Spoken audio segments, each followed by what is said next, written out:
Welcome back to EGM Media, your source for weekly news on some of the most important stories from Africa and the diaspora. Just like last week, I have co-host Ovi with me today to talk about three stories going on in Africa and the diaspora. Ovi, how you doing today? I'm chilling. I'm hanging. I'm just ready to get my workout in after this. Hey, what are you Mhm. doing? Are you lifting weights? You doing cardio? I mean, I'm really sore from my legs the other day.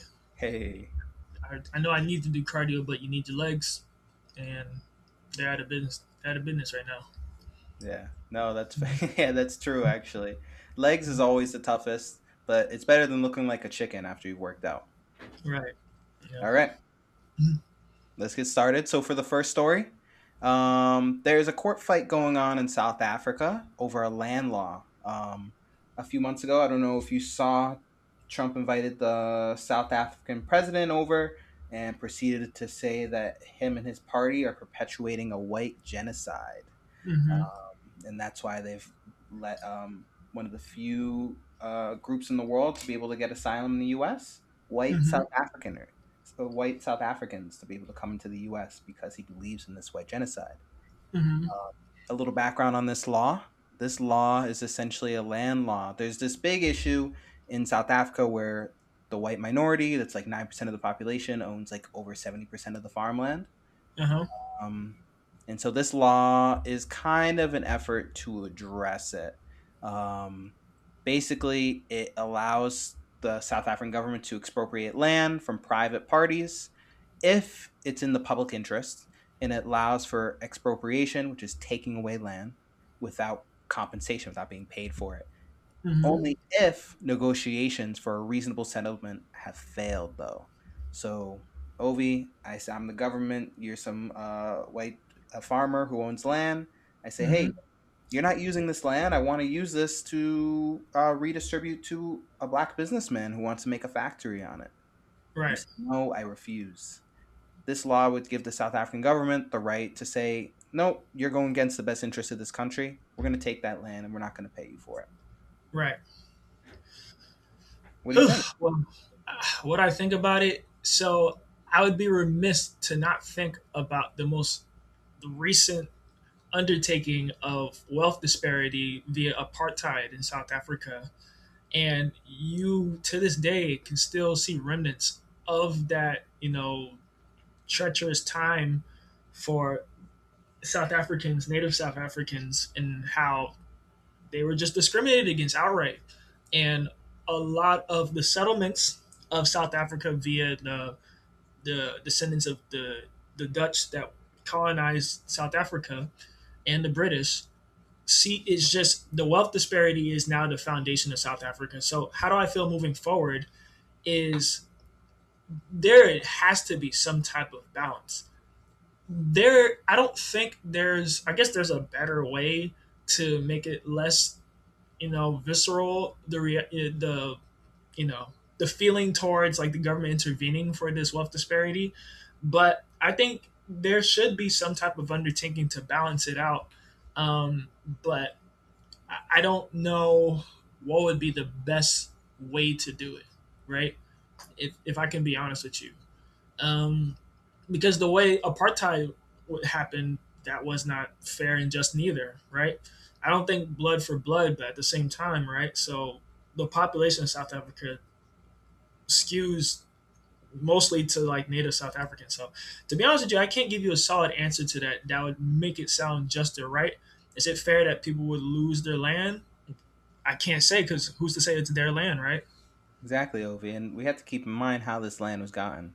This wasn't, it's not like they came peacefully, right? And Yeah, said, yeah. hey, let me buy this land all fairly. No, I mean, Mhm. this was hundreds of years of colonialism and Yeah. conquest and And apartheid in '94, right? ended in 94. Yeah. Ended in '94. A lot of people who I know was born in the '90s. Yeah. And they're So, young. and let me tell you something. I just saw something this week, and this highlights like the disparity between white and, let's say, non-black Africans and Hmm. black South Africans. They A group of South Africans won a NASA competition. Young South Hmm. Africans, it was great. Not a Hmm. single one was black. Not a single one. I think two were colored. In Mm-hmm. South Africa, that's a loaded word. We're not going to get into the whole history, but the Mm-hmm. point is, nobody, nobody was, nobody was black. You know what I'm saying? And so there's a real wealth disparity in this country, right? And the Mm-hmm. government does need to address it. They have to. Yeah. Um, Now the question is how. Personally, expropriating land, I think that is just. Now I'm not saying. I think without compensation can be just. Listen, I'm not saying to put anyone in poverty. I don't believe in an eye for an eye, Mm-hmm. but something's got to budge, right? You know.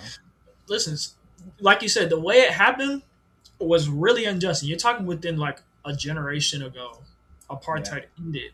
You know, so something's got to shake. But yeah, it can't be like that forever. And I will say, from an economic point of view, it doesn't really make sense to redistribute land. Um, just because South Africa is probably one of the best countries in Africa when it comes to agriculture, and that's Mm-hmm. because land is so consolidated. So it's easy to just use tractors and grow things at scale, right, to feed the Mm-hmm. population of multi millions. Whereas the rest of Africa is mostly smallholder farmers. Mm-hmm. So taking away land, and just redistributing it to smallholders, I don't think that's necessarily the right path. But you can't have 9% of the population owning over 70% of farmland. It's just not right. That's not right. All right. So for the next story, we're going to talk about Tennessee. Uh, Mm-hmm. Tennessee, wonderful state. I drove Mm-hmm. through it once years ago. But Never now been there yet. you've never been? Mm-mm. Now's not the time to go as a black person. But once upon a time, it wasn't so bad. Well, anyways. Mm-hmm. So I'm sure you've heard about that Supreme Court ruling that ended black majority districts, right? Or gave states the Mm-hmm. right to break them up. Right. It was against the Voting Rights Act. And so Tennessee was one of the first ones who acted. They quickly broke apart that district in Memphis. Right. Um, and now now I think it's like 71% Republican. This Mm-hmm. once upon a time black majority state or black Mm-hmm. majority district. And so now the district's set up for a big congressional race. We have, on one hand, a Trump back candidate. I'm checking Mm-hmm. his name right now. His name is, one moment. His name is Brent Taylor. He's a state Right. senator. He got the Republican nomination.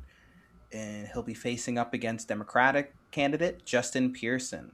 And Justin Mm-hmm. Pearson was one of the you remember in Tennessee when those black and white but um Democratic representatives were expelled from the Tennessee House of Representatives.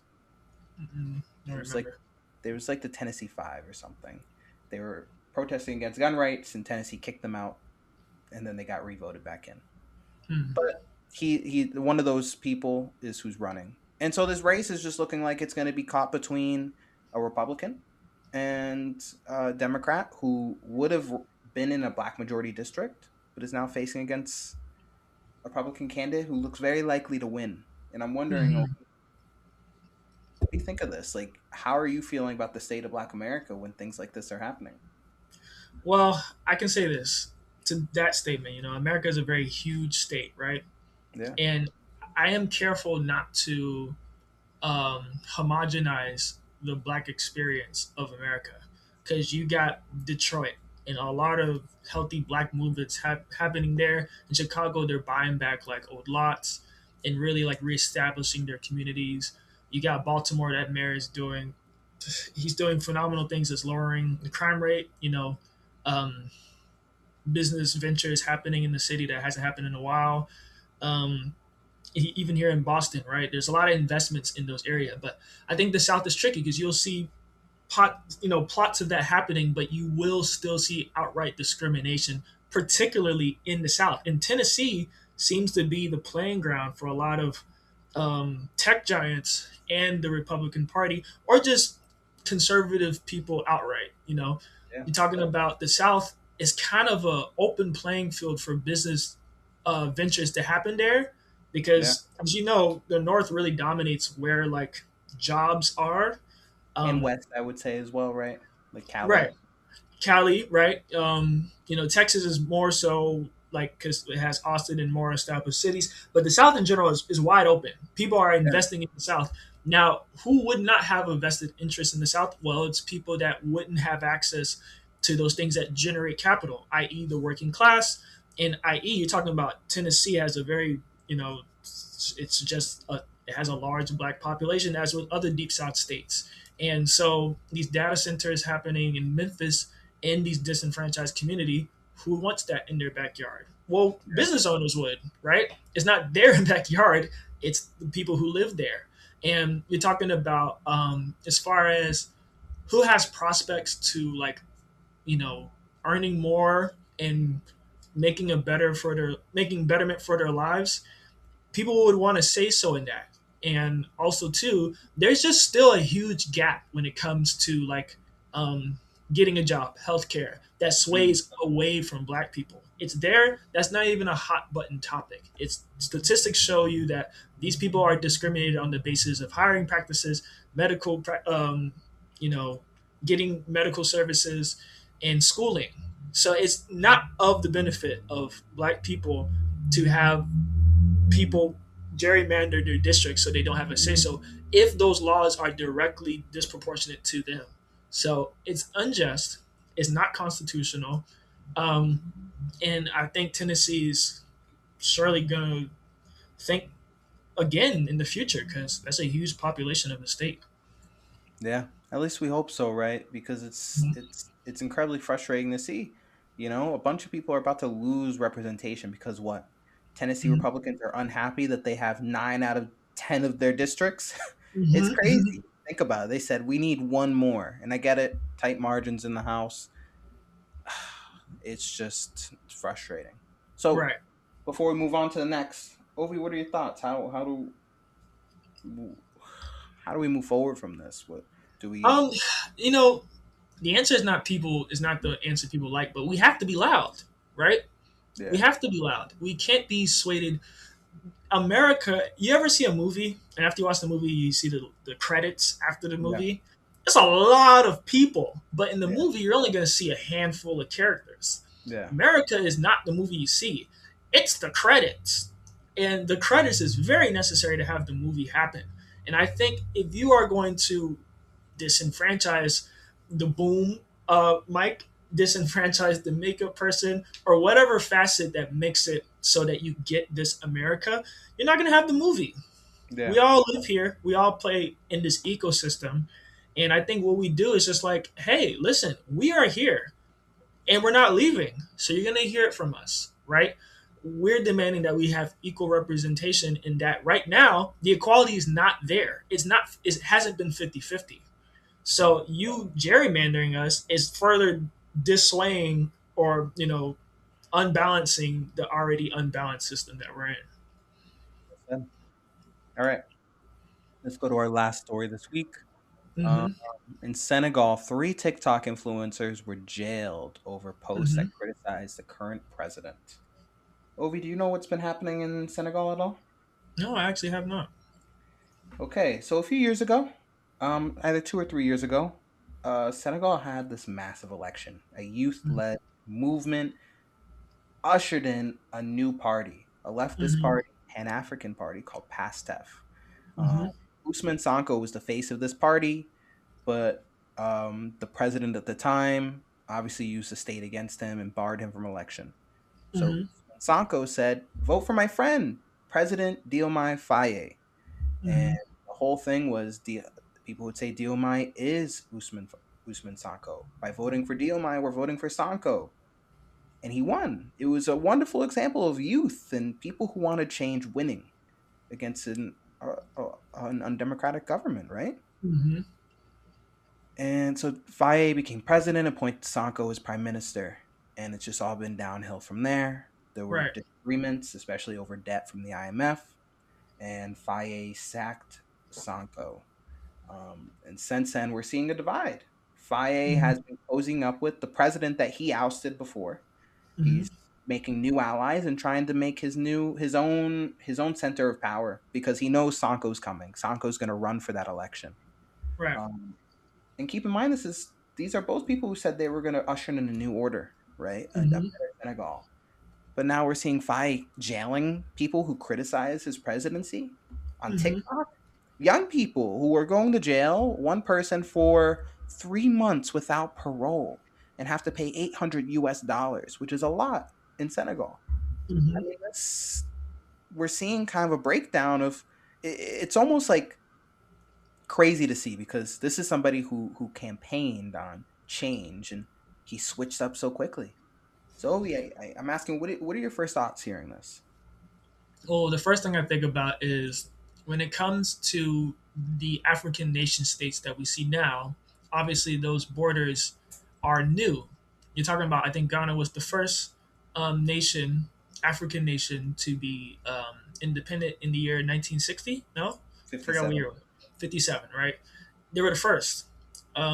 So everything subsequent from Ghana, you're talking about less than 70 years of working out basically this neo Africa, governance, right?